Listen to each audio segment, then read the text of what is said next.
أشهد أن لا إله إلا الله وحده لا شريك له وأشهد أن محمدا عبده ورسوله أما بعد فأعوذ بالله من الشيطان الرجيم بسم الله الرحمن الرحيم الحمد لله رب العالمين الرحمن الرحيم مالك يوم الدين إياك نعبد وإياك نستعين اهدنا الصراط المستقيم صراط الذين أنعمت عليهم غير المغضوب عليهم ولا الضالين. பெருமானார் ஸல்லல்லாஹு அலைஹி வஸல்லம் அவர்களின் காலத்தில் நிகழ்ந்த படையெடுப்புகளை பற்றி கூறப்பட்டு கொண்டிருந்தது. இன்று அது தொடர்பாக முதலில் குர்ஸ் பின் ஜாபிர் அவர்களின் படையெடுப்பை பற்றி கூறுவேன். இந்த படையெடுப்பு ஹிஜ்ரி 6ஆம் ஆண்டு ஷவ்வால் மாதம் உரானியின் பக்கம் செய்யப்பட்டது. சிலரை பொறுத்தவரை இந்த படையெடுப்பு சயீத் பின் ஜயித் அவர்களுடையதாக இருந்தது. ஆனால் அநேக மக்களுடைய கூற்று என்னவென்றால் இந்த படையெடுப்பு குர்ஸ் பின் ஜாபிர் அவர்களுடையதாக இருந்தது. இந்த படையெடுப்பு ஜரீர் பின் அப்துல்லா அவர்களுடையதாக இருந்தது என்றும் ஒரு கூற்று உள்ளது. ஆனால் இந்த கூற்று மறுக்கவும் பட்டுள்ளது. ஜரீர் பின் அப்துல்லா அவர்கள் இந்த படையெடுப்புக்கு 4 வருடங்களுக்கு பிறகுதான் முஸ்லிமானார்கள். இந்த படையெடுப்புக்கான காரணம் என்னவென்றால் பெருமானார் ஸல்லல்லாஹு அலைஹி வஸல்லம் அவர்களிடத்தில் சிலர் வந்தார்கள். புகாரி கிதாபுல் ஜிஹாத் மற்றும் கிதாபுல் தியாத்தில் ஹஸ்ரத் அனஸ் அவர்களிடமிருந்து அறிவிக்கப்பட்டுள்ளது. அவர்கள் கூறுகிறார்கள், அம்மக்கள் உக்குல் மற்றும் உரைனா குலத்தைச் சேர்ந்த 8 பேர் ஆவார்கள். இப்னு ஜரீர் மற்றும் அபு அவானா ஆகியோரை பொறுத்தவரை 4 பேர் உரைனா குலத்தை சார்ந்தவர்கள் ஆவார்கள். 3 பேர் உக்குல் குலத்தை சார்ந்தவர்கள். 8வது நபர் அந்த 2 கோத்திரங்களை சார்ந்தவர் கிடையாது. அவருடைய குலம் கோத்திரம் பற்றி தெரியவில்லை. அம்மக்கள் பெருமானார் ஸல்லல்லாஹு அலைஹி வஸல்லம் அவரிடத்தில் வந்தார்கள். இஸ்லாத்தை குறித்து பேசினார்கள். இன்னொரு அறிவிப்பில் இவ்வாறு வருகிறது, அம்மக்கள் இஸ்லாத்தில் பைய செய்தார்கள். அவர்கள் நோய்வாய்ப்பட்டிருந்தார்கள். அபு அவானா இவ்வாறு எடுத்துரைக்கிறார்கள், அம்மக்கள் மிகவும் பலவீனமானவர்களாக இருந்தார்கள். அவர்களுடைய நிறம் மிக அதிகமாக மஞ்சளாக இருந்தது. அவர்களின் வயிறு உப்பி இருந்தது. அவர்கள் பெருமானார் ஸல்லல்லாஹு அலைஹி வஸல்லம் அவர்களிடம் வந்து, எங்களுக்கு அடைக்கலம் கொடுங்கள், எங்களுக்கு உணவு தாருங்கள் என்றார்கள். அவர்கள் நபவி பள்ளிவாசலின் முற்றத்தில் தங்கியிருந்தார்கள். அவர்கள் உடல் ஆரோக்கியம் பெற்றபோது மதீனாவின் தட்பவெப்பநிலை அவர்களுடைய உடலுக்கு உகந்ததாக இருக்கவில்லை. அதாவது பசியின் காரணமாக ஏற்பட்டிருந்த நோய் மற்றும் உடல் பலவீனம் ஆகியவை நீங்கி போயிருந்தது. ஆனால் பொதுவாக மதீனாவின் தட்பவெப்பநிலை மற்றும் மதீனத்து நகருடைய தட்பவெப்பநிலை அவர்களுக்கு உகந்ததாக இருக்கவில்லை. இப்னு இசாக் அவர்களை பொறுத்தவரை தட்பவெப்பநிலை உகந்ததாக இல்லாததை அவர்கள் கண்டபோது பலவீனமானார்கள். அதாவது ஒருபுறம் பசியின் காரணமாக ஏற்பட்டிருந்த பலவீனத்திலிருந்து அவர்கள் உடல்நலம் தேடினார்கள். இன்னொரு புறம் வேறு விதமான நோய்கள் வந்தன. எவ்வாறு இருப்பினும் ஓர் அறிவிப்பில் வருகிறது, அந்நாட்களில் மதீனாவில் ஒரு தொற்று நோய் ஏற்பட்டிருந்தது. அதை பிர்சாம் என்று கூறுவார்கள். பிர்சாம் என்பது எவ்வாறான நோய் என்றால் அது மூளையில் பாதிப்பை ஏற்படுத்தக்கூடியதாக இருந்தது. அதனால் தலையிலும் நெஞ்சு பகுதியிலும் கட்டிகள் உருவானது. இந்த நோய் இங்கு வந்துவிட்டது. மதீனாவின் தட்பவெப்பநிலை எங்களுக்கு உகந்ததாக இல்லை. நாங்கள் கால்நடைகள் வைத்திருப்பவர்கள், விவசாயம் செய்யக்கூடியவர்கள் கிடையாது. எங்களுக்காக பாலுக்கான ஏற்பாட்டை செய்யுங்கள் என்று அவர்கள் பெருமானார் ஸல்லல்லாஹு அலைஹி வஸல்லம் அவர்களிடம் கேட்டபோது அன்னார் கூறினார்கள், என்னிடமோ பால் தரும் ஒட்டகங்களை தவிர வேறு ஒன்றும் கிடையாது. ஆகவே நீங்கள் அங்கு செல்லுங்கள் என்றார்கள். அவர்களை மேய்ச்சல் பகுதிக்கு அனுப்பி வைத்தார்கள். ஓர் அறிவிப்பில் இவ்வாறு வருகிறது, பெருமானார் ஸல்லல்லாஹு அலைஹி வஸல்லம் அவர்கள் அம்மக்களை ஃபைஃபா மற்றும் கபார் மேய்ச்சல் பகுதியை நோக்கி செல்லுமாறு கட்டளையிட்டார்கள். ஓர் அறிவிப்பில் இவ்வாறு வருகிறது, பெருமானார் ஸல்லல்லாஹு அலைஹி வஸல்லம் அவர்கள் அம்மக்களை பைதா மற்றும் ஹபார் மேய்ச்சல் பகுதியை நோக்கி செல்லுமாறு கட்டளையிட்டார்கள். பைதா ஹபார் என்பது மதினாவுக்கு அருகில் இருக்கக்கூடிய காட்டுப்பகுதியாகும். எவ்வாறு இருப்பினும் அம்மக்கள் அதிக காலம் மதினாவில் தங்கியிருக்கவில்லை, மாறாக சீக்கிரமாகவே மதினாவுக்கு வெளியே சென்று விட்டார்கள் என்று இந்த அறிவிப்பில் இருந்து தெரிய வருகிறது. ஒட்டகங்களின் பாலை குடித்த பிறகு அவர்களின் உடல்நலமும் மேம்பட்டது. இன்னொரு அறிவிப்பில் இவ்வாறு வருகிறது: ஒட்டகங்களின் பாலை அருந்துவதற்காக சதகாவுடைய பெண் ஒட்டகங்களை நோக்கி செல்லுமாறு பெருமானார் ஸல்லல்லாஹு அலைஹி வஸல்லம் அவர்கள் அம்மக்களுக்கு அனுமதி வழங்கினார்கள். ஆகவே அவர்கள் ஒட்டகங்களின் பக்கம் சென்றார்கள், அவற்றின் பாலை அருந்தினார்கள். அவர்கள் உடல்நலம் தேறிய பிறகு அவர்களின் உடல் ஆரோக்கியமாக ஆனபோது அவர்களின் வயிறும் சுருங்கி போனது. அவர்கள் இஸ்லாத்தை ஏற்றுக்கொண்டு பிறகு காஃபிராகி போனார்கள். பால் கொடுத்த ஒட்டகங்களை அவர்கள் ஓட்டிச் சென்றார்கள். ஒருபுறம் பெருமானார் ஸல்லல்லாஹு அலைஹி வஸல்லம் அவர்கள் இவ்வாறு பரிவுடன் நடந்து கொண்டதை பார்க்க முடிகிறது. இன்னொரு புறமோ அந்த மக்கள் உடல்நலம் தேறிய பிறகு ஏமாற்றியதை பார்க்க முடிகிறது. அந்த சம்பவம் இவ்வாறு எடுத்துரைக்கப்படுகிறது: பெருமானார் ஸல்லல்லாஹு அலைஹி வஸல்லம் அவர்களால் விடுதலை செய்யப்பட்டிருந்த அடிமையான யசார் மற்றும் அவர்களின் தோழர்கள் இம்மக்களை கண்டபோது, அதாவது இம்மக்கள் காஃபிர்களாக ஆன பிறகு பால் கொடுக்கக்கூடிய பெண் ஒட்டகங்களை தம்முடன் அழைத்து சென்று கொண்டிருந்த போது யசார் மற்றும் அவர்களின் தோழர்கள் இவர்களை கண்டார்கள். முஸ்லிம்கள் அவர்களை பிடிக்கச் சென்றார்கள். இரு பிரிவும் போரிட்டார்கள். அம்மக்கள் யசாருடைய கைகால்களை வெட்டி நாவிலும் கண்களிலும் முட்களை குத்தி வைத்தார்கள். அதன் காரணமாக அவர் இறந்து போனார். பெண் ஒட்டகங்களை திருடி அபகரித்து சென்று கொண்டிருந்த இம்மக்கள் அதை பராமரிக்கக்கூடிய முஸ்லிம்களையும் கொண்டார்கள். அதாவது அந்த மக்கள் மேய்ச்சல் இடங்களை நோக்கி சென்றார்கள். முதலில் யசாரை கொன்றார்கள், பிறகு மற்ற ஒட்டக இடையர்களையும் கொன்றார்கள். ஒரு நபர் பெருமானார் ஸல்லல்லாஹு அலைஹி வஸல்லம் அவர்களின் சமூகத்தில் ஆஜராகி தம்முடைய தோழர்களை கொலை செய்து விட்டதாக கூறினார். அதாவது அந்த முஸ்லிம்களில் ஒருவர் தப்பிச் சென்று பெருமானார் ஸல்லல்லாஹு அலைஹி வஸல்லம் அவர்களிடத்தில் அந்த மக்கள் ஒட்டகங்களை அழைத்துச் செல்கிறார்கள் என்று கூறினார். முஹம்மது பின் உமர் அவர்கள் அறிவிக்கிறார்கள்: பனு அம்ர் பின் அவுஃப் குலத்தைச் சார்ந்த ஒரு பெண் தான் கழுதையில் அமர்ந்து அந்த பக்கமாக சென்றாள். அவள் யசாரை கடந்து செல்லும்போது அவர் மரத்தின் கீழே கிடந்தார். அந்த பெண் அவரை கடந்து செல்லும்போது அவர் இறந்து போயிருந்தார். அந்த பெண் தம் சமுதாயத்திடம் திரும்பி இந்த சம்பவத்தை பற்றி அவர்களுக்கு தகவல் கூறினாள். ஆகவே அந்த மக்களும் புறப்பட்டு வந்தார்கள். யசார் இறந்து போயிருந்த நிலையில் அவரை தூக்கி கொண்டு குபாவை நோக்கி சென்றார்கள். சஹி முஸ்லிமுடைய அறிவிப்பில் இவ்வாறு வருகிறது: பெருமானார் ஸல்லல்லாஹு அலைஹி வஸல்லம் அவர்களிடத்தில் அன்சாருடைய 20 இளைஞர்கள் இருந்தார்கள். அன்னார் அவர்களை அனுப்பி வைத்தார்கள். இன்னொரு அறிவிப்பில் வருகிறது: அம்மக்களுடைய கால் தடயங்களை பின்பற்றி செல்லுமாறு 20 குதிரை வீரர்களை பெருமானார் ஸல்லல்லாஹு அலைஹி வஸல்லம் அவர்கள் அனுப்பி வைத்தார்கள். அதாவது அந்த மக்கள் ஒட்டகங்களை அபகரித்து சென்றபோது அந்த செய்தி அன்னாருக்கு கிடைத்தபோது அவர்களை பிடித்து வருவதற்காக அவர்களுக்கு பின்னால் 20 நபர்களை அனுப்பி வைத்தார்கள். அவர்களில் சிலருடைய பெயர்களும் எழுதப்பட்டுள்ளது: சலமா பின் அக்வா, அபூ ரஹம், அபூசர் கஃபாரி, புரைதா பின் ஹுசைப், ராஃபி பின் மக்கீஸ் மற்றும் அவர்களின் சகோதரர் ஜந்துப் பிலால் பின் ஹாரிஸ், அப்துல்லா பின் அம்ரு பின் அவுஃப் முஸ்னி, ஜவால் பின் சுரக்கா சலஃபி, சுவைத் பின் சஹ்ர் ஜஹனி ஆகியோர். இவர்கள் அனைவரும் முஹாஜிர்களை சார்ந்தவர்களாக இருந்தார்கள். அவர்களுக்கு குர்ஸ் பின் ஜாபிர் ஃபெஹ்ரி அவர்களை அமீராக நியமித்தார்கள். எதிரிகளை விரட்டிச் செல்லுமாறு அம்மக்களை அன்னார் அனுப்பி வைத்தார்கள். அவர்களுடைய தடயங்களை அறிந்து கூறக்கூடிய ஒருவனையும் அனுப்பி வைத்தார்கள். அவன் அம்மக்களுடைய தடயங்களை கூறிக்கொண்டிருந்தான். அன்னார் அந்த எதிரிகளுக்கு எதிராக சாபமிட்டார்கள்: அல்லாஹ்வே, பாதைகளை விட்டு அவர்களை குருடர்களாக ஆக்கிவிடுவாயாக, மேலும் அதை ஒட்டகத்தின் தோலை விடவும் நெருக்கடியாக அவர்களுக்கு ஆக்கிவிடுவாயாக என்றார்கள். அதாவது அவர்கள் பயணம் செய்ய முடியாமல் ஆக்கிவிடுவாயாக என்று துவா செய்தார்கள்.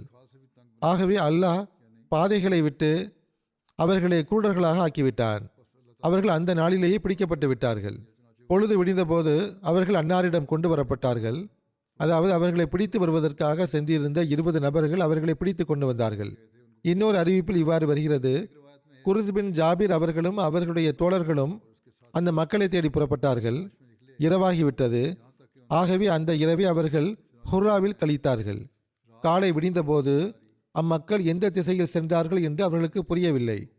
அப்போது திடீரென்று ஒரு பெண் ஒட்டகத்தின் தொடைக்கரியை தூக்கி கொண்டு வந்தால் அவளை பிடித்து விசாரித்த போது, நான் ஒரு சமுதாயத்தை கடந்து கொண்டிருந்தேன், அவர்கள் ஒட்டகத்தை அறுத்து கொண்டிருந்தார்கள், அவர்கள் எனக்கு இந்த தொடைப்பகுதியை கொடுத்தார்கள், அவர்கள் இந்த காட்டுப்பகுதியில் இருக்கிறார்கள் என்றால், அதாவது அப்பெண்ணுக்கும் கொஞ்சம் இறைச்சி கொடுத்திருந்தார்கள், ஒரு காலுடைய துடைப்பகுதியை கொடுத்திருந்தார்கள். நீங்கள் அவர்களை காணும்போது புகை தென்படும் என்றால், அதாவது அவர்கள் எங்கு இருக்கிறார்களோ அங்கிருந்து புகை வந்து கொண்டிருக்கிறது என்றால், ஆகவே இவர்கள் சென்றார்கள். அப்போது அந்த மக்கள் உணவு உண்டு முடித்த வேளையில் சஹாபிகள் அவர்களை சென்றடைந்தார்கள். அவர்களிடம் சரணடையுமாறு சஹாபிகள் கூறினார்கள். ஆகவே அவர்கள் அனைவரும் சிறைபிடிக்கப்பட்டனர். சஹாபிகளில் அவர்களில் ஒருவரையும் விடாமல் அனைவரையும் கட்டி தமக்கு பின்னால் குதிரைகளில் அமர வைத்து மதீனாவுக்கு கொண்டு வந்தார்கள். பெருமானார் ஸல்லல்லாஹு அலைஹி வஸல்லம் அவர்கள் ரகாபா என்ற ஒரு இடத்தில் இருந்தார்கள். ரகாபா என்பது ஜுருஃபுடன் இணைந்திருந்த ஒரு இடமாகும். ஜுருஃப் என்பது மதீனாவிலிருந்து 3 மைல் தொலைவில் உள்ளது. எவ்வாறு இருப்பினும் சஹாபிகள் அவர்களை அழைத்து கொண்டு பெருமானார் ஸல்லல்லாஹு அலைஹி வஸல்லம் அவர்களை நோக்கி சென்றார்கள். ஹஸ்ரத் அனஸ் அவர்கள் அறிவிக்கிறார்கள், நான் அவர்களுக்கு பின்னால் சில சிறுவர்களுடன் சென்றேன். அன்னார் ரகாபா பள்ளத்தாக்கில் நீரோட்டம் ஒன்று சேரக்கூடிய இடத்தில் அவர்களை சந்தித்தார்கள். ஆணிகள் கொண்டு வருமாறு கட்டளையிட்டார்கள். அவை சூடாக்கப்பட்டிருந்தன. அந்த ஆணிகளை அவர்களின் கண்களின் மேல் தேய்த்தார்கள். ஏனென்றால் அம்மக்கள் ஒட்டக இடையர்களின் கண்களிலும் அவ்வாறு ஆணிகளை கொண்டு தேய்த்திருந்தார்கள்.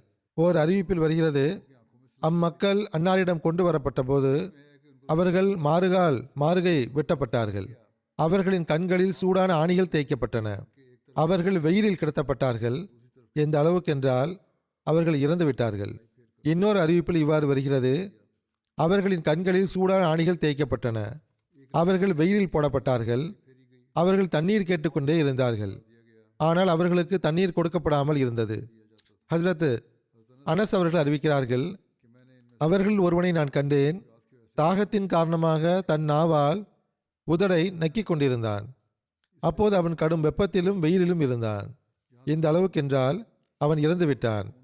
அவர்களின் இரத்த போக்கை நிறுத்துவதற்காக எந்த சிகிச்சையும் அவர்களுக்கு அளிக்கப்படவில்லை. அபு கிலாபா அறிவிக்கிறார்கள், இம்மக்கள் தான் கொலையும் செய்தார்கள், திருடவும் செய்தார்கள். இஸ்லாத்தை ஏற்றுக்கொண்ட பிறகு காஃபிரானார்கள். அல்லாஹ் மற்றும் அவனுடைய தூதருடன் போரிட்டார்கள்.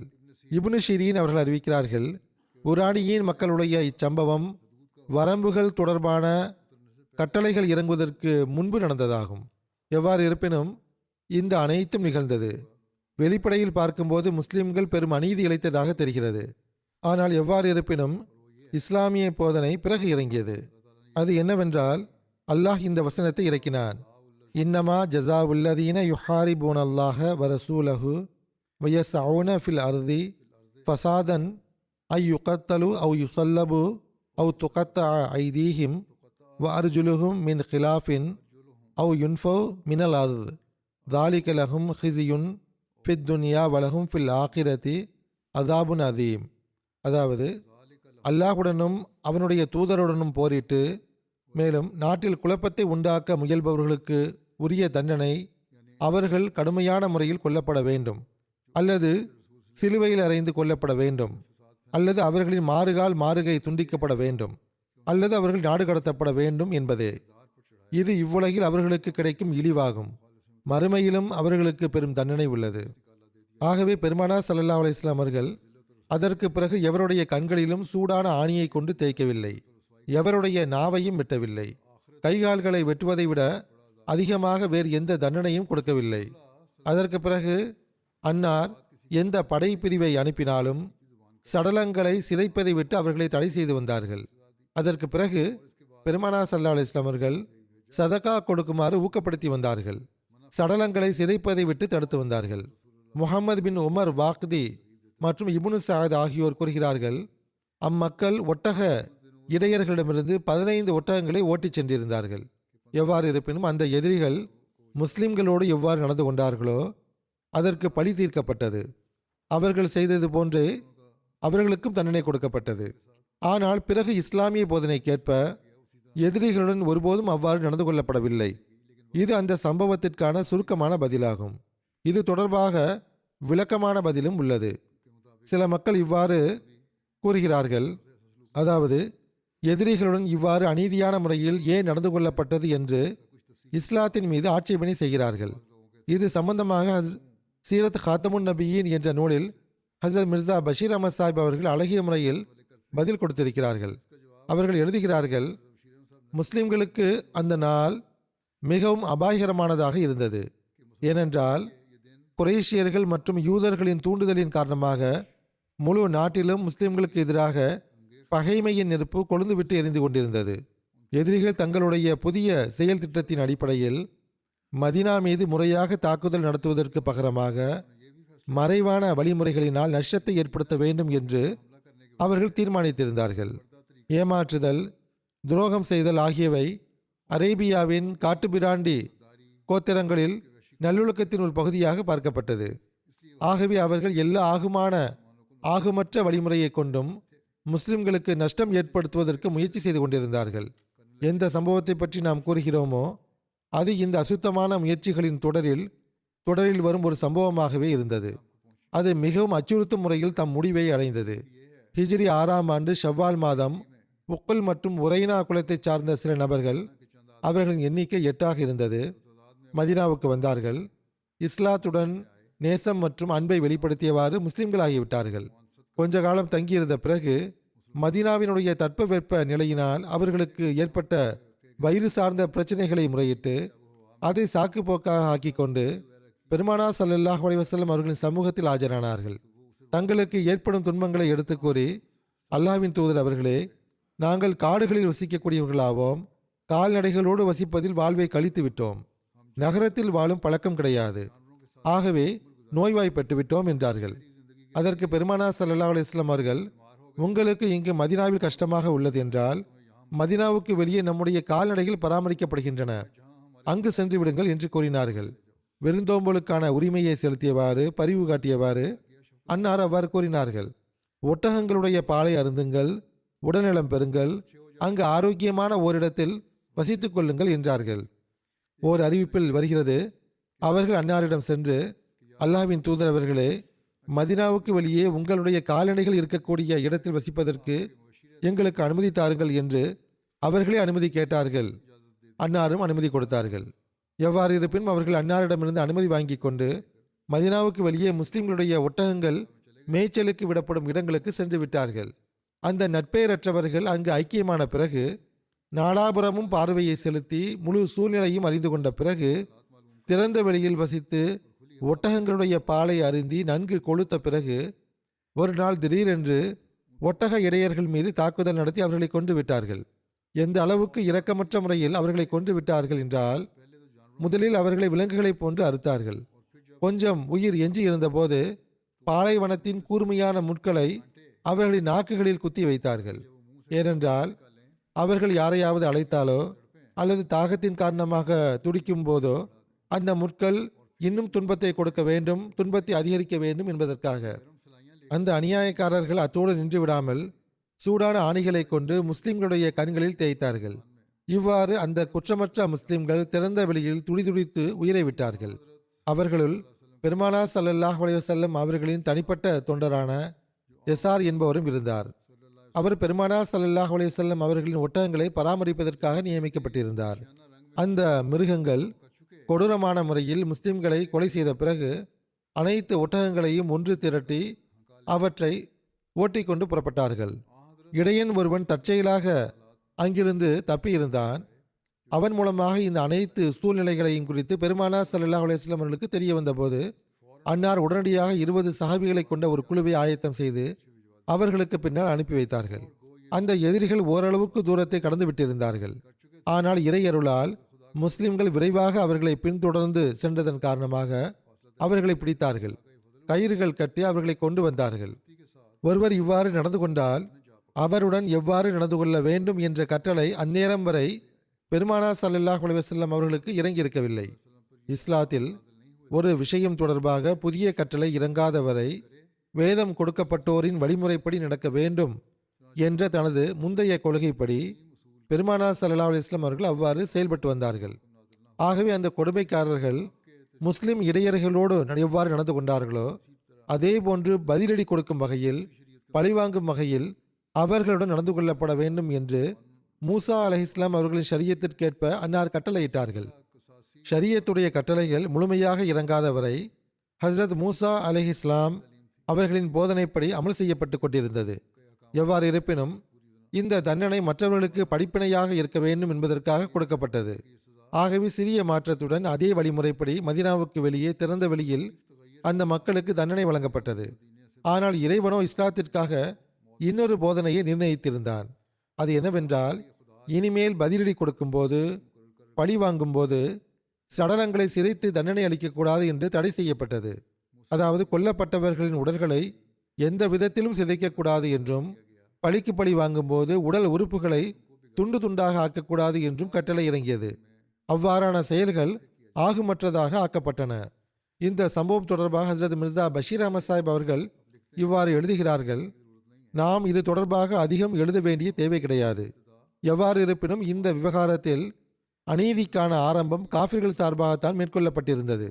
அவர்கள் எவ்வித ஆகுமான காரணமும் இன்றி இஸ்லாமிய பகையின் காரணமாக அப்பாவி முஸ்லிம்களுடன் இவ்வாறு அநீதியான முறையில், மிருகத்தனமான முறையில் நடந்து கொண்டார்கள். அந்த காஃபிர்களுக்கு வழங்கப்பட்ட தண்டனை பழிவாங்கும் விதத்திலும் பதிலடி கொடுக்கும் விதத்திலும் இருந்தது. அதாவது எதிரிகளுக்கு வழங்கப்பட்ட தண்டனை பழிக்கு பழியாக இருந்தது. அத்துடன் அது எப்படிப்பட்ட சூழ்நிலையில் வழங்கப்பட்டது என்றால், இஸ்லாத்திற்கு எதிராக முழு நாட்டிலும் பகைமை மற்றும் எதிர்ப்பின் நெருப்பு கொழுந்துவிட்டு எரிந்து கொண்டிருந்தது. அத்துடன் இந்த தீர்ப்பும் கூட ஹசரத் மூசா அலைஹிஸ்ஸலாம் அவர்களின் ஷரியத்திற்கு ஏற்ப வழங்கப்பட்டிருந்தது. அவ்வாறு இருந்தும் இஸ்லாம் அந்த கட்டளையை மேலும் தொடரவில்லை. வரக்கூடிய காலத்திற்காக அதை தடை செய்துவிட்டது. இவ்வாறான சூழ்நிலையில் அறிவுள்ள ஒருவர் இதன் மீது ஆட்சேபனை செய்வாரா என்ன? இந்த சந்தர்ப்பத்தில் இன்னொன்றையும் நினைவில் வைத்திருக்க வேண்டும். அது என்னவென்றால், அம்மக்கள் ஆரம்பம் முதலேயே தீய எண்ணத்துடன் தான் மதீனாவுக்கு வந்திருந்தார்கள். அநேகமாக தம் கோத்திரத்தால் கற்றுக் கொடுக்கப்பட்ட வழிமுறைப்படி முஸ்லிம்களிடையே இருந்து கொண்டு முஸ்லிம்களுக்கு நஷ்டம் விளைவிக்க முயற்சி செய்தார்கள். பெருமானார் ஸல்லல்லாஹு அலைஹி வஸல்லம் அவர்களுக்கு எதிராகவும் அவர்கள் ஏதேனும் தீய நாட்டம் கொண்டிருந்திருக்கலாம். ஆனால் மதீனாவில் இருக்கும்போது அவர்களுக்கு எவ்வித வாய்ப்பும் கிடைக்காத போது மதீனாவுக்கு வெளியே சென்று நடவடிக்கையை மேற்கொள்ளலாம் என்று அவர்கள் தீர்மானித்திருக்கலாம். முஸ்லிம் இடையர்களுடன் அவர்கள் நடந்து கொண்ட முறையை பார்க்கும்போது திருடர்களோ அல்லது கொள்ளையர்களோ நடந்து கொள்ளக்கூடிய முறையாக அது தெரிவதில்லை. மாறாக முழுக்க முழுக்க பழிவாங்கும் விதமாக அது இருந்தது. இதிலிருந்து அம்மக்களுடைய எண்ணத்தை அறிந்து கொள்ள முடிகிறது. அவர்கள் ஆரம்பத்தில் உண்மையான உள்ளத்துடன் முஸ்லிமாக இருந்தார்கள். ஆனால் பிறகு ஒட்டகங்களை கண்ட பிறகு அவர்களின் எண்ணம் மாறிவிட்டது என்று கூறப்படும் என்றால், அந்நிலையில் அவர்கள் ஒட்டகங்களை ஓட்டிக்கொண்டு ஓடியிருக்க வேண்டும். ஏதேனும் ஒட்டக இடையர் அவர்களை தடுத்தார் என்றால் அதிகபட்சமாக அவரை கொன்றுவிட்டு சென்றிருக்க வேண்டும்.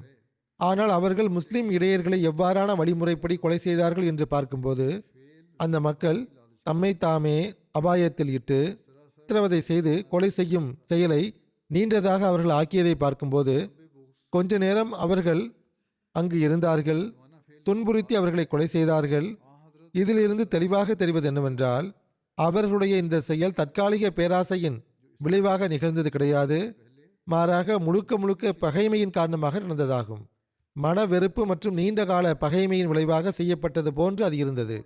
அவர்களுடைய இந்த கொடூரமான செயலுக்கு பதிலளிக்கும் விதமாக பெருமானார் ஸல்லல்லாஹு அலைஹி வஸல்லம் அவர்கள் என்ன நடவடிக்கையை மேற்கொண்டார்களோ அது முற்றிலும் பழிவாங்கும் விதத்திலும் பதிலடி கொடுக்கும் விதத்திலுமே இருந்தது.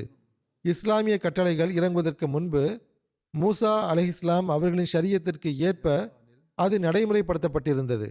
ஆனால் அதற்கு பிறகு விரைவிலேயே இஸ்லாமிய கட்டளை இறங்கிவிட்டது. இவ்வாறாக தண்டித்து பழிவாங்குவது ஆகுமற்றதாக ஆக்கப்பட்டது. இது தொடர்பாக புகாரியில் வருகின்ற சொற்கள் என்னவென்றால், அண்ணன் நபிய ஸல்லல்லாஹு அலைஹி வஸல்லம் பாத தாலிக கான யஹுசு அல சதகதி வயன்ஹா அனில் முஸ்லா. அதாவது இந்த சம்பவத்திற்கு பிறகு பெருமானார் ஸல்லல்லாஹு அலைஹி வஸல்லம் அவர்கள் கருணை காட்டுமாறும் நல்ல விதமாக நடந்து கொள்ளுமாறும் வலியுறுத்தி வந்தார்கள். என் நிலையிலும் எதிரிகளுடைய சடலங்களை சிதைக்கக்கூடாது என்று தடை செய்து வந்தார்கள். சில கிழக்கத்திய வரலாற்று ஆசிரியர்கள், அவர்களுள் வில்லியம் முயர் சாஹிபும் அடங்குவார், இந்த சம்பவம் தொடர்பான சூழ்நிலையை எடுத்துரைக்கும் போது விளக்கம் போல் ஆட்சேபனை செய்திருக்கிறார்கள். அது என்னவென்றால், அந்த கொலையாளிகளும் திருடர்களும் கொல்லப்பட்ட முறை மிருகத்தனமானதாகவும் அநியாயமானதாகவும் இருந்தது என்று கூறியிருக்கிறார்கள். ஆனால் முழு சூழ்நிலையும் முன்னால் வைத்து சிந்தித்து பார்க்கும்போது இந்த விஷயத்தில் இஸ்லாம் முற்றிலும் தூயதாக இருப்பது வெளிப்படுகின்றது. ஏனென்றால் உண்மையிலேயே அந்த தீர்ப்பு இஸ்லாத்தினுடைய தீர்ப்பு கிடையாது, மாறாக ஹசரத் மூசா அலை இஸ்லாம் அவர்களின் தீர்ப்பாக இருந்தது.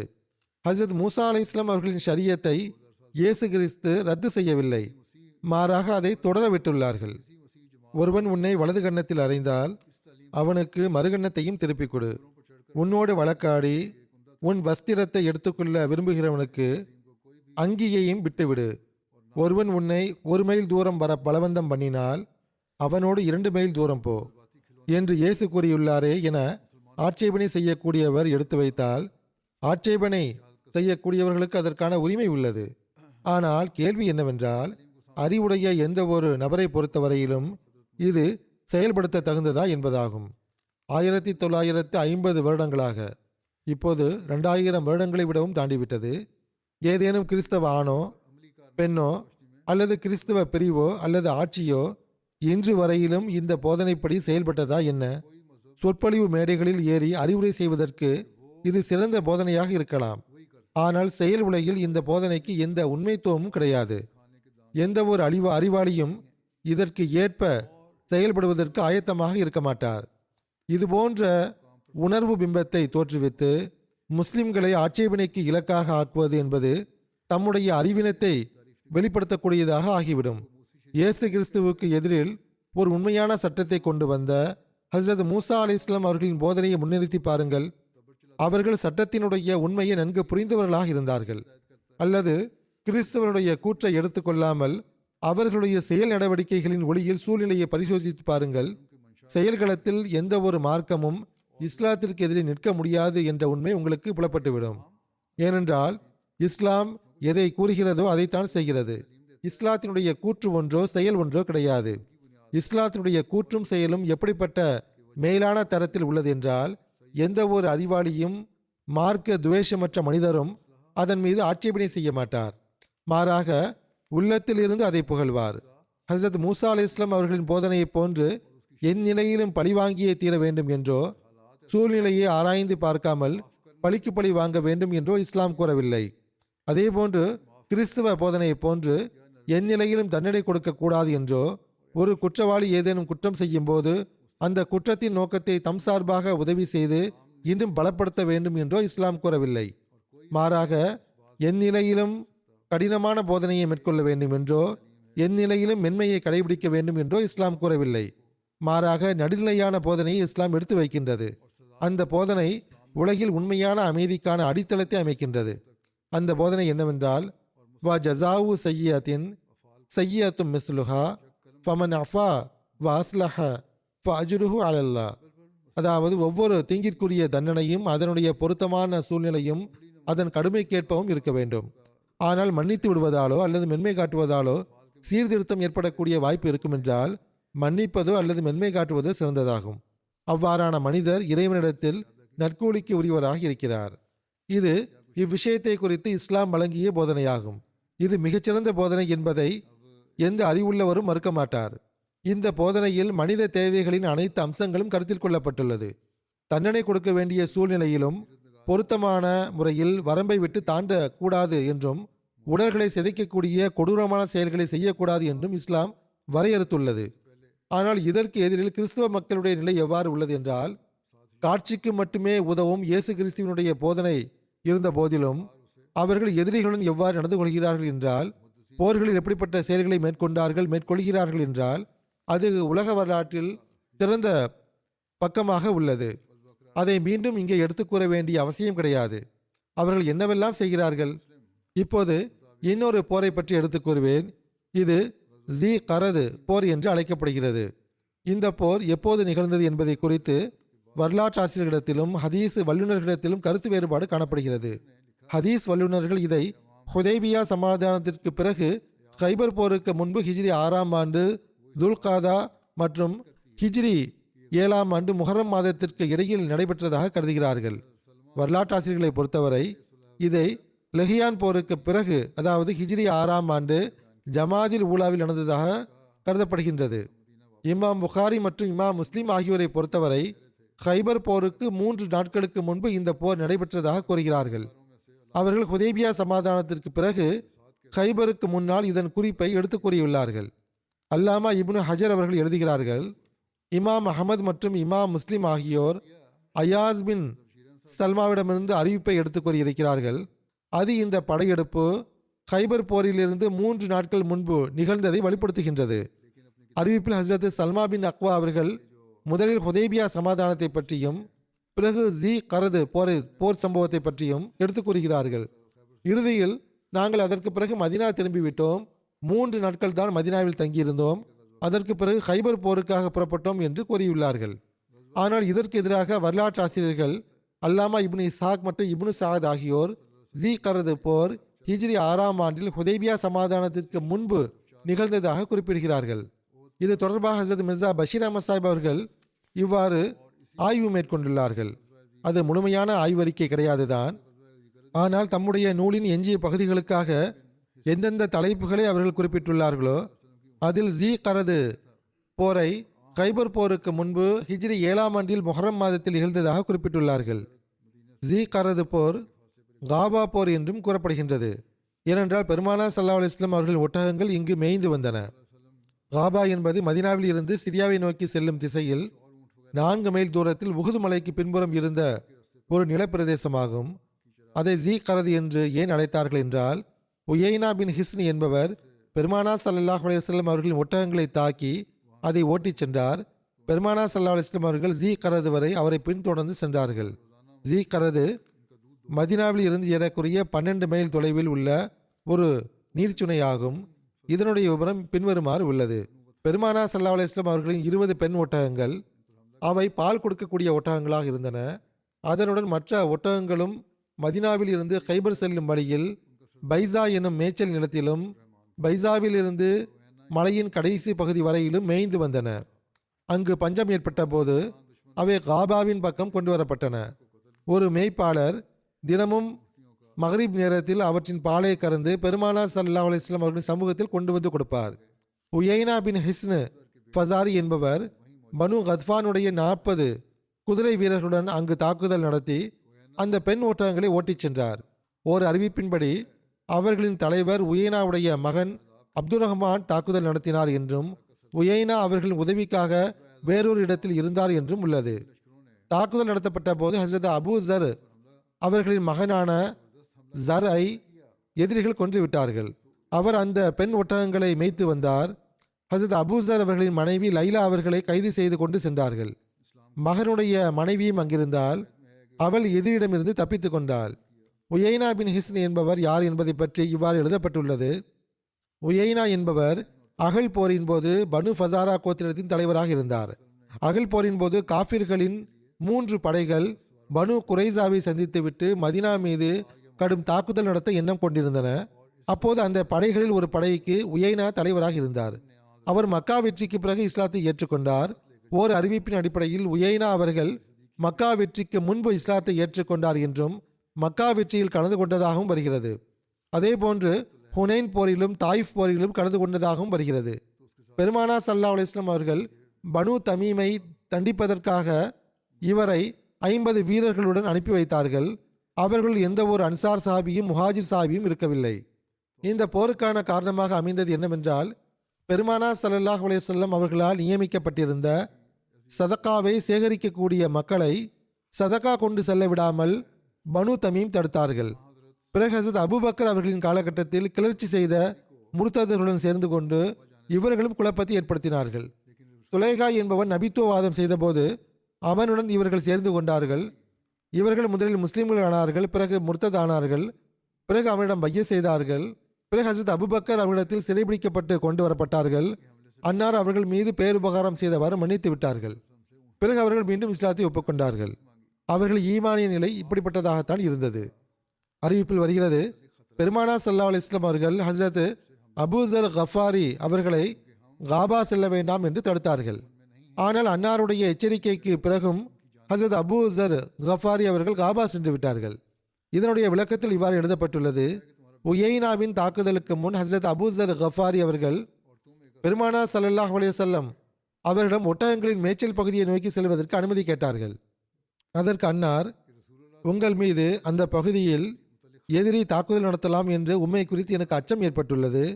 ஏனென்றால் நாம் உயைனா மற்றும் அவருடைய கூட்டாளியிடமிருந்து பாதுகாப்பாக இல்லை, அந்த இடமும் அவர்கள் பகுதியில்தான் உள்ளது என்றார்கள்.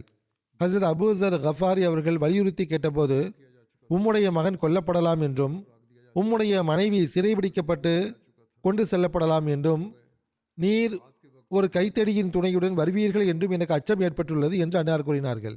பெருமானா ஸல்லல்லாஹு அலைஹி வஸல்லம் அவர்கள் என் விஷயத்தில் அச்சமாக உள்ளது என்று கூறிய போதும் நான் பிடிவாதம் செய்து கொண்டிருந்ததை நினைத்து எனக்கு வியப்பாக உள்ளது என்று அபூசர் கஃபாரி அவர்கள் கூறினார்கள். அல்லாஹின் மீது ஆணையாக அன்னார் என்ன கூறினார்களோ அவ்வாறு தான் நிகழ்ந்தது. நான் வீட்டில் இருந்தேன். அன்னாரின் பெண் ஒட்டகங்கள் தொழுவங்களுக்கு திரும்ப கொண்டு வரப்பட்டு விட்டிருந்தன. அவற்றிற்கு நீர் இறைக்கப்பட்டு விட்டன, அதாவது தீவனம் போன்றவை கொடுக்கப்பட்டு விட்டன. அவற்றின் பால் கறக்கப்பட்டு முடிந்து விட்டது. பிறகு நாங்கள் தூங்கிவிட்டோம். இரவு நேரத்தில் உயைனா 40 வீரர்களுடன் எங்கள் மீது தாக்குதல் நடத்தினார். அவர்கள் கொஞ்ச நேரம் நிறுத்தி குரல் எழுப்பிய போது என்னுடைய மகன் வெளியே சென்றான். அவனை அவர்கள் கொன்று விட்டார்கள். இந்த சம்பவத்தில் ஹசரத் சலமா பின் அக்வா அவர்கள் எதிரிகளை விரட்டிச் சென்றதை பற்றிய குறிப்பும் காண கிடைக்கிறது. புகாரியில் இவ்வாறு வருகிறது. ஹசரத் சலமா பின் அக்வா அவர்கள் அறிவிக்கிறார்கள், ஃபஜ்ருக்கு பாங்கு கொடுக்கப்படுவதற்கு முன்பாகவே நான் புறப்பட்டேன். ஜீ கரத் என்னுமிடத்தில் இறைத்தூதர் ஸல்லல்லாஹு அலைஹி வஸல்லம் அவர்களின் பால் தரும் ஒட்டகங்கள் மேய்ந்து கொண்டிருந்தன. ஹசரத் சலமா அவர்களுடன் அப்போது பெருமானா ஸல்லல்லாஹு அலைஹி வஸல்லம் அவர்களின் அடிமையான ரபாகும் இருந்தார். ஹசரத் சலமா கூறுகிறார்கள், அப்போது அப்துல் ரஹ்மான் பின் அவுஃப் அவர்களின் ஒரு மகன் என்னை சந்தித்து, இறைத்தூதர் ஸல்லல்லாஹு அலைஹி வஸல்லம் அவர்களின் பால் தரும் ஒட்டகங்கள் பிடித்து செல்லப்பட்டு விட்டன என்று கூறினான். அவற்றை யார் பிடித்து சென்றது என்று நான் கேட்டேன். அதற்கு அவன் கதுஃபான் குலத்தார் என்று பதில் கூறினான். உடனே நான் 3 முறை உரக்க சத்தமிட்டு யா சபாஹா என்று கூறினேன்.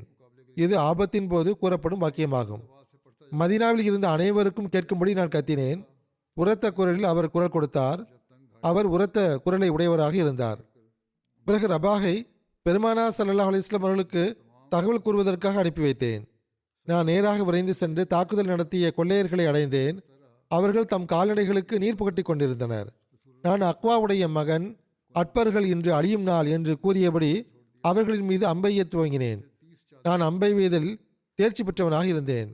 அவர்கள் தனியாகவே சண்டையிட சென்று விட்டார்கள். உரத்த குரலில் நான் இதை பாடிக்கொண்டிருந்தேன். நான் மரங்களுக்கிடையே இருக்கும்போது அவர்கள் மீது அம்பெய்வேன். குறுகலான பள்ளத்தாக்குகள் வரும்போது மலை மீது ஏறி நின்று அவர்கள் மீது பாறைகளை எறிந்து வந்தேன்.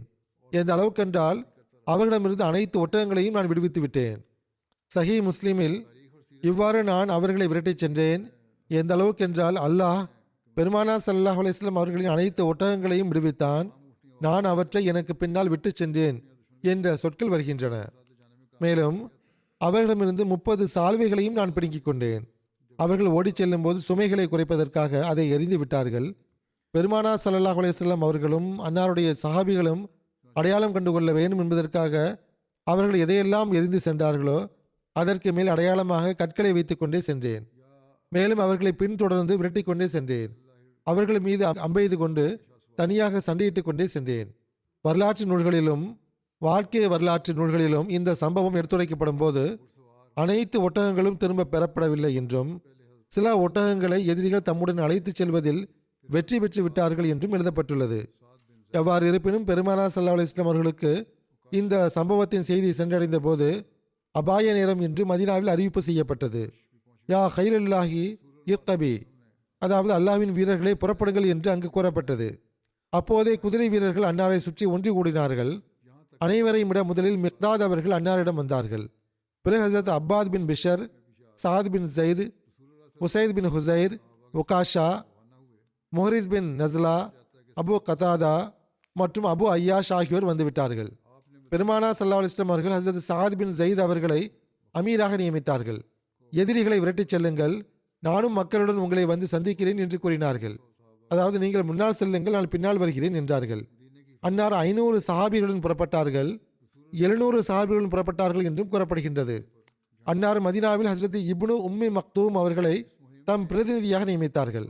ஹஸரத் சாத் பின் உபாதா அவர்களை 300 சஹாபிகளுடன் மதீனாவை பாதுகாப்பதற்காக பின்னால் விட்டு சென்றார்கள். ஹஸரத் மிக்தாத் பின் அஸ்வத் அவர்களின் ஈட்டியில் கொடியை கட்டினார்கள். இந்த போர் நடவடிக்கையில் நிகழ்ந்த ஒரு சம்பவத்தை பற்றிய குறிப்பு இவ்வாறு கூறப்பட்டுள்ளது. ஹஸரத் அபு ஐயாஷ் அவர்கள் அறிவிக்கிறார்கள், பெருமானா ஸல்லல்லாஹு அலைஹி வஸல்லம் அவர்கள் என்னிடம், அபு ஐயாஷே, நீங்கள் உங்களுடைய குதிரையை உங்களை விட சிறந்த வீரருக்கு கொடுக்க மாட்டீர்களா? அவர் விரைவாக எதிரியை சென்றடைந்து விடுவார் என்று கூறினார்கள். அதற்கு நான், அல்லாஹ்வின் தூதர் அவர்களே, நான் அனைவரையும் விட சிறந்த வீரனாவேன் என்று கூறினேன். இவ்வாறு நான் கூறிவிட்டு என்னுடைய குதிரையை முன்னால் ஓட்டிய போது அது 50 கஜ தூரம்தான் சென்றிருக்கும். அது என்னை நிலத்தில் விட செய்துவிட்டது. உம்மை விட சிறந்த சவாரிக்கு குதிரையை கொடுங்கள் என்று அன்னார் இப்போது தானே கூறினார்கள். நான் அனைவரையும் விட சிறந்த குதிரை வீரனாவேன் என்று கூறி வந்தேனே என்று எனக்கு வியப்பு ஏற்பட்டது. பிறகு பெருமானார் ஸல்லல்லாஹு அலைஹி வஸல்லம் அவர்கள் அந்த குதிரையை ஹஜ்ரத் முஆஸ் பின் மஆஸ் அவர்களுக்கு கொடுத்தார்கள். ஹஜ்ரத் சலமா அவர்களோ எதிரியை பின்தொடர்ந்து விரட்டி சென்று கொண்டிருந்தார்கள். அவர்கள் கூறுகிறார்கள், பகல் விடிந்தபோது உயைனா அவர்களுக்கு உதவி செய்வதற்காக அங்கு வந்தார். உயைனா அங்குதான் இருந்தார் என்பது இதிலிருந்து தெரிய வருகிறது.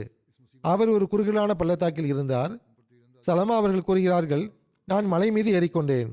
அப்போது உயைனா தம் கூட்டாளிகளிடம் இவர் யார் என்று கேட்டார். காலையில் இருந்து இப்பொழுது வரை இவர் எங்களை பின்தொடர்ந்து கொண்டிருக்கிறார். எங்கள் மீது அம்பெய்து வருகிறார். தம்முடைய கால்நடைகளை விடுவித்துக் கொண்டிருக்கிறார். இவர் எங்களுடைய அனைத்து பொருட்களையும் பிடுங்கிக் கொண்டார் என்று அவர்கள் கூறினார்கள். இவருக்கு பின்னால் மக்கள் வருவார்கள் என்ற உறுதி எனக்கு இல்லாவிட்டால் நான் உம்மை ஒருபோதும் விட்டு சென்றிருக்க மாட்டேன் என்று உயேனா கூறினார். அதாவது உயேனா சுதாரிப்பான மனிதராக இருந்தார். ஹசரத் சலமா அவர்களுக்கு பின்னால் நிச்சயமாக படை வரும் என்று கருதினார். உங்களில் சிலர் அவரை நோக்கி செல்லுங்கள் என்று தன்னுடைய கூட்டாளிகளிடம் அவர் கூறினார். ஆகவே அவர்களிலிருந்து 4 நபர்கள் என்னை நோக்கி வந்தார்கள். அவர்கள் மலை மீது ஏறினார்கள். நான் அவர்களிடம், நீங்கள் என்னை அறிவீர்களா என்று கேட்டேன். அதற்கு அவர்கள், நீர் யார் என்று கேட்டார்கள். நான் இப்னு அக்வா ஆவேன். பெருமானார் ஸல்லல்லாஹு அலைஹி வஸல்லம் அவர்களை கண்ணியத்துடன் அனுப்பிய இறைவன் மீது ஆணையாக உங்களில் எவரும் என்னை பிடிக்க முடியாது. நான் ஒருவரை விரட்டிச் சென்றால் அவர் என்னிடமிருந்து தப்பிக்க முடியாது என்று கூறினேன். அவர்கள் ஒருவன், என்னுடைய கருத்தும் இதுதான் என்று கூறினான். பிறகு அவர்கள் பயந்து திரும்பி சென்று விட்டார்கள். இது புகாரியுடைய அறிவிப்பாகும். ஹஸரத் சலமா அவர்கள் கூறுகிறார்கள், நான் அந்த இடத்திலிருந்து நகர்ந்திருக்க கூட இல்லை. அல்லாஹ்வின் தூதர் ஸல்லல்லாஹு அலைஹி வஸல்லம் அவர்கள் தமக்கு முன்னால் அனுப்பி வைத்திருந்த குதிரை படையினர் மரங்களிடையே புகுந்து வருவதை நான் பார்த்தேன். அவர்களின் முதல் ஆளாக மோரிஸ் பின் நஸ்லா அஹ்ரம் அசதி அவர்கள் இருந்தார்கள். அவருக்கு பின்னால் அபு கத்தாதா அன்சாரி அவர்கள் இருந்தார்கள். அவரை தொடர்ந்து மிக்தாத் பின் அஸ்வத் அவர்கள் இருந்தார்கள். நான் அஹ்ரம் அவர்களது குதிரையின் கடிவாளத்தை பிடித்துக் கொண்டேன். அவர்கள் 4 பேரும் புறமுதுகிட்டு ஓடிக்கொண்டிருந்தனர். நான், அஹ்ரமே, அவர்களிடம் எச்சரிக்கையாக இருந்து கொள்ளுங்கள். அவர்கள் உண்மை கொன்றுவிட வேண்டாம். அல்லாஹ்வின் தூதர் ஸல்லல்லாஹு அலைஹி வஸல்லம் அவர்களும் அவர்களுடைய தோழர்களும் வந்து சேரும் வரை முன்னால் செல்ல வேண்டாம், பொறுமையாக இருங்கள் என்று கூறினேன். அதற்கு அஹ்ரம் அவர்கள், சலமா, நீங்கள் அல்லாஹ்வின் மீதும் மறுமை நாளின் மீது நம்பிக்கை கொண்டவராயிருந்தால், சொர்க்கம் உண்மை நரகம் உண்மை என நீர் அறிந்திருந்தால் எனக்கும் ஷஹாதத்துக்கும் இடையே குறுக்கிடாதீர்கள் என்று கூறினார். அவர்கள் மிக துணிவுடன் இந்த விஷயத்தை கூறினார்கள். ஹஸரத் சலமா கூறுகிறார்கள், ஆகவே அவரை நான் விட்டுவிட்டேன். அவரும் அப்துல் ரஹ்மான் பின் உயைனாவும் வால்முனையில் சந்தித்துக் கொண்டனர். அஹ்ரம் அவர்கள் அப்துல் ரஹ்மானுக்கும் அவனது குதிரைக்கும் காயத்தை ஏற்படுத்தினார்கள். அப்துல் ரஹ்மான் அஹ்ரம் அவர்கள் மீது ஈட்டியை பாய்ச்சி அவர்களை ஷஹீதாக்கி அவர்களின் குதிரையுடன் திரும்பி சென்று விட்டான். ஹஸரத் அஹ்ரம் அவர்களை அவுபார் என்பவன் ஷஹீதாக்கினான் என்று வருகிறது. அவுபாரும் அவனுடைய மகனும் ஒரே ஒட்டகத்தில் அமர்ந்திருந்தனர். ஹஸரத் உகாஷா அவர்கள் ஈட்டியை கொண்டு தாக்கி அவர்கள் இருவரையும் ஒரே தாக்குதலில் கொண்டு விட்டார்கள். இன்னொரு அறிவிப்பின் அடிப்படையில் ஹஸரத் அஹ்ரம் அவர்களை மசதா என்பவன் ஷஹீதாக்கினான் என்று வருகிறது. ஷஹாதத் சம்பவம் தொடர்பாக ஒரு கனவை பற்றிய குறிப்பும் உள்ளது. ஹஸரத் அஹ்ரம் அவர்கள் எதிரியுடன் சண்டையிடுவதற்கு ஒரு நாள் முன்பு ஒரு கனவு கண்டார்கள். தமக்காக வானம் திறந்திருப்பதாகவும் தாம் வானத்தில் நுழைவதாகவும் கண்டார்கள். எந்த அளவுக்கு என்றால் 7ஆம் வானம் வரை சென்று விட்டார்கள். பிறகு சிதறத்தில் முன்தகா வரை சென்றடைந்து விட்டார்கள். இதுதான் உமக்குரிய இடம் என்று அவரிடம் கூறப்பட்டது. ஹஸரத் அஹ்ரம் அவர்கள் கூறுகிறார்கள், நான் இந்த கனவை ஹஸரத் அபூபக்கர் அவரிடம் கூறிய போது, நீங்கள் அடையவிருக்கின்ற ஷஹாதத் உங்களுக்கு வாழ்த்துக்குரியதாக ஆகட்டுமாக என்று கூறினார்கள். அதற்கு ஒரு நாளுக்கு பிறகு அவர்கள் ஷஹீதாக்கப்பட்டார்கள். ஹஸரத் மோரிஸ் அவர்களுக்கு பிறகு ஹஸரத் அபு கத்தாதாவும் வந்தடைந்தார்கள். பெருமானார் ஸல்லல்லாஹு அலைஹி வஸல்லம் அவர்களின் குதிரை வீரரான ஹஸரத் அபு கத்தாதா அவர்கள் ஹஸரத் அப்துல் ரஹ்மான் பின் உயைனாவை எதிர்கொண்டார்கள். அவர்கள் இருவரும் ஈட்டியால் தாக்கிக் கொள்ள ஆரம்பித்தார்கள். உயைனாவின் மகன் ஹஸரத் அபு கத்தாதா அவர்கள் அவனை கொன்று அவனுடைய குதிரை மீது அமர்ந்து கொண்டார்கள். ஹஸரத் அபு கத்தாதா அவர்கள் மஸ்அதா அப்சாரி என்பவனோடு சண்டையிட்ட சம்பவத்தின் குறிப்பும் காண கிடைக்கிறது. ஓர் அறிவிப்பின் அடிப்படையில் ஹஸரத் அபு கத்தாதா அவர்களுக்கு எதிரி தாக்குதல் நடத்திய செய்தி கிடைத்த போது பெருமானார் ஸல்லல்லாஹு அலைஹி வஸல்லம் அவர்கள் தம் சஹாபிகளுடன் புறப்பட்டு மதினாவில் இருந்து புறப்பட்டு ஜுபாப் எனும் இடத்தை வந்தடைந்திருந்தார்கள். அந்த இடம் சனியத்துல் விதாவில் இருந்து இறங்கும்போது உகுது மலை செல்லும் வழியில் உள்ள ஒரு சிறிய கருப்பு மலையாகும். ஹசரத் அபு கத்தாதா அவர்கள் பெருமானா ஸல்லல்லாஹு அலைஹி வஸல்லம் வந்தார்கள். அபு கத்தாதாவை முன்னால் செல்லுங்கள், அல்லாஹ் உங்களுக்கு உதவி செய்வான் என்று அன்னார் கூறினார்கள். அபு கத்தாதா அவர்கள் கூறுகிறார்கள், நான் புறப்பட்டேன், என்னுடன் இன்னொரு நபரும் இருந்தார். நாங்கள் விரைவாகவே எதிரியை சென்றடைந்து விட்டோம். அபு கத்தாதாவே, இவர்களை எதிர்கொள்ள நமக்கு ஆற்றல் இல்லையே, நீங்கள் என்ன நினைக்கிறீர்? பெருமானா ஸல்லல்லாஹு அலைஹி வஸல்லம் அவர்கள் வரும் வரை காத்திருக்கலாம் என்று அந்த நபர் கூறினார். அதாவது நாம் இருவர் தாக்குதல் நடத்துவதற்கு பதிலாக முழு படையும் பின்னால் வந்து சேரட்டும், அப்பொழுது நாம் தாக்குதல் நடத்தலாம் என்றார். அதற்கு அபு கத்தாதா, நீங்கள் ஒரு பக்கமாக தாக்குதல் நடத்துங்கள், நான் இன்னொரு பக்கமாக தாக்குதல் நடத்துகிறேன் என்றார்கள். ஆகவே அந்த இருவரும் எதிரியை கஷ்டத்தில் ஆழ்த்தி விட்டார்கள். எதிரி அவர்கள் மீது அம்பு எறிந்தபோது அம்பு ஒன்று அவருடைய நெற்றியில் பட்டது. ஹசரத் அபு கத்தாதா கூறுகிறார்கள், நான் அந்த அம்பை வெளியே எடுத்தேன், ஓர் உலோக துண்டை எடுத்தது போல் இருந்தது.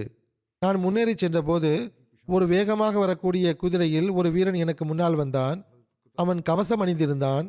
அவன் என்னை அடையாளம் கண்டுகொண்டான். ஆனால் என்னால் அவனை அடையாளம் கண்டுகொள்ள இயலவில்லை. அவன் என்னை பார்த்து, அபு கத்தாதாவே, அல்லாஹ் உம்மையும் என்னையும் சந்திக்க வைத்து விட்டான் என்று கூறியவாறு தன் முகத்தில் இருந்த கவசத்தை அகற்றினான். அவன் மசதா ஃபசாரியாக இருந்தான். நீர் என்ன விருப்பப்படுகிறீர் என்று கேட்டான்.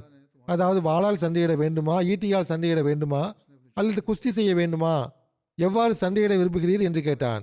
அதற்கு நான், அதை உம்மிடமே விட்டுவிடுகிறேன், நீர் விரும்பியதை செய்யலாம் என்று கூறினேன். அதற்கு அவன் குஸ்தி செய்யலாம் என்று கூறினான். பிறகு அவன் தனது சவாரியில் இருந்து இறங்கினான். அந்த காலத்தின் போர் முறைகளும் வினோதமானதாக இருந்தது. அவன் தன் சவாரியில் இருந்து இறங்கினான். நான் எனது குதிரையை மரத்தில் கட்டினேன், எனது ஆயுதங்களை அங்கே வைத்தேன். அவனும் அவ்வாறே செய்தான். பிறகு நாங்கள் சண்டையிட ஆரம்பித்தோம். அவனை வெற்றி கொள்ளக்கூடிய வாய்ப்பை அல்லாஹ் எனக்கு வழங்கினான். நான் அவன் மீது ஏறிக்கொண்டேன். என்னுடைய வாளை எடுத்து வர நான் விரும்பினேன். அவனும் அவனுடைய வாளை எடுத்துக்கொள்ளட்டும் என்று நினைத்தேன். நாங்கள் இரண்டு படைகளுக்கு இடையே இருந்தோம். ஆகவே எங்கள் மீது யாரேனும் எப்பொழுது வேண்டுமானாலும் தாக்குதல் நடத்துவதற்கு வாய்ப்பு இருந்தது. அப்போது என்னுடைய தலையில் ஏதோ பட்டது. நாங்கள் சண்டையிட்டுக் கொண்டே மசதா ஃபசாரியுடைய ஆயுதங்கள் இருக்கும் இடத்தை அடைந்து விட்டிருந்தோம். நான் கையை நீட்டி அவனுடைய வாளை எடுத்துக்கொண்டேன்.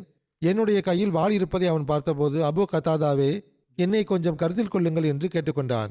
அதற்கு நான், இல்லை, உனது வசிப்பிடம் இப்போது நரகமாகும், அதை பார்த்துக்கொள் என்று கூறி அவனை கொன்றுவிட்டேன். அவனை எனது சால்வையில் சுற்றினேன். பிறகு நான் அவனது உடைகளை அணிந்து கொண்டேன். அவனது ஆயுதங்களை எடுத்துக்கொண்டேன். அவனது குதிரையில் அமர்ந்து கொண்டேன். ஏனென்றால் நாங்கள் சண்டையிட்டுக் கொண்டிருந்த போது என்னுடைய குதிரை எதிரிகளின் பக்கம் ஓடிவிட்டது. அவர்கள் அதை வெட்டிவிட்டார்கள். நான் விரைவாக முன்னால் சென்றேன். மசதாவின் சகோதரனுடைய மகனை கண்டேன். அவனுடன் 17 வீரர்கள் இருந்தார்கள். நான் அவர்களுக்கு சைகை செய்த போது அவர்கள் நின்று விட்டார்கள். நான் அவர்களுக்கு அருகில் சென்று அவர்களை தாக்கினேன். மசதாவுடைய சகோதரன் மகனையும் ஈட்டி எறிந்து அவனுடைய கழுத்தை உடைத்தேன். அவனுடைய கூட்டாளிகள் ஓடிவிட்டார்கள்.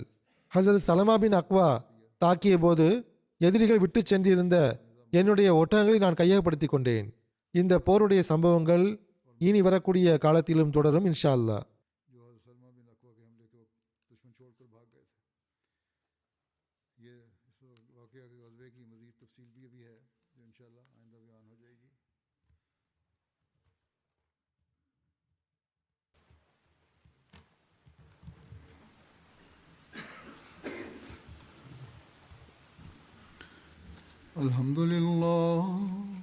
الحمد لله نحمده ونستعينه ونستغفره ونؤمن به ونتوكل عليه ونعوذ بالله من شرور أنفسنا ومن سيئات أعمالنا من يهده الله فلا مضل له ومن يضلل فلا هادي له ونشهد أن لا إله إلا الله ونشهد أن محمدا عبده ورسوله عباد الله رحمكم الله إن الله يأمر بالعدل والإحسان وإيتاء ذي القربى وينهى عن الفحشاء والمنكر